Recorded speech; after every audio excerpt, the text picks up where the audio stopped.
bực em bực em dễ đó là bực nhà này mà em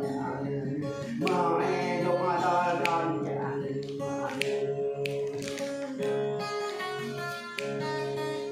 tao ta mà con ra đây tao mà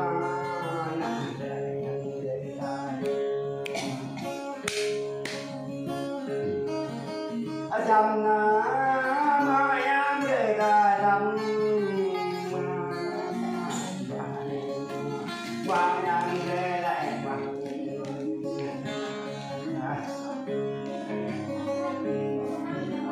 lẹ về nhẹ về mà ta che bự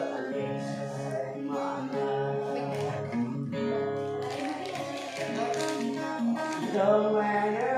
mà ta che bự tương ta lẹ mà tiền ta nã vì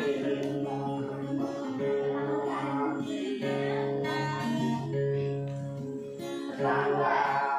ta nào lang mà ta nào quê lang ta nào tục về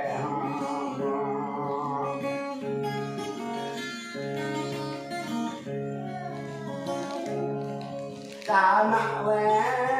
cu ta nào đủ mà về du ta nào ta về mà